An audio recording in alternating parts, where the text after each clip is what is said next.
Well, welcome to the 2023 MICA Marketing Minute with Matt Gill, Managing Partner at MICA Consulting Group. This is a series of discussions on key marketing management issues. And today we're going to focus on how important it is for a CMO to cross-collaborate with other senior leaders and stakeholders. So Matt, let me start by asking you about CEOs. And they have to ensure that their senior teams are working cross-functionally and effectively. But why is it so important that a CMO is involved in that process? Well, I mean, there's a lot of different reasons, but let's start right at the top is that marketing, when done right, should support every facet of your business objectives. And in order to do that, you've got to be aligned with whatever your business strategies are, whether that be brand recognition, e-commerce sales, or lead generation.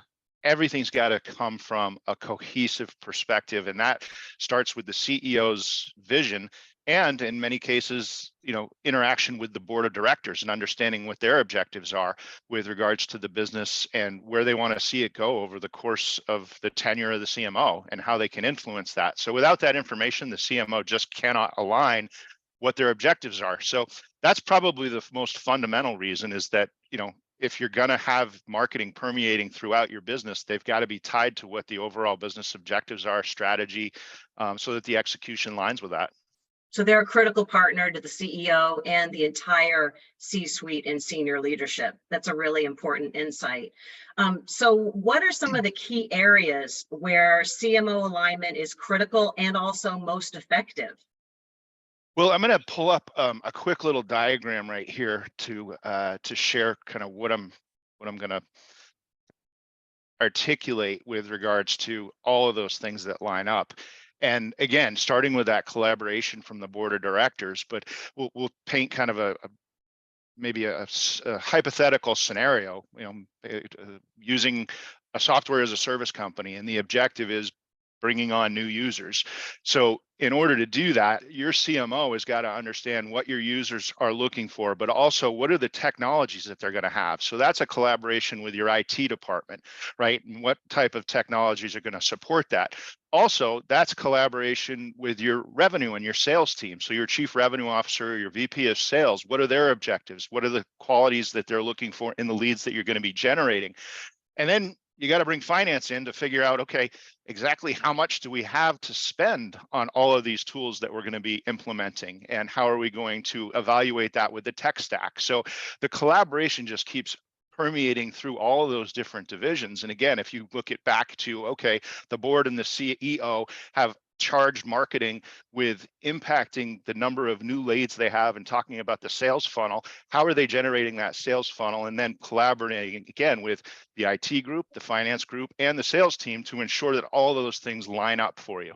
And, you've also got then the creative piece of things, that what is the message that's going out there? So again, when marketing's done right, it includes every facet of the business and what those things are to execute on that, but invest on that and then close those business deals as it goes through the pipeline. That's just one example, but you could do the same thing with an e-commerce platform. If that's your objective, is to get people to buy things online on your, on your e-commerce platform, then that's a different set of requirements that you're looking for.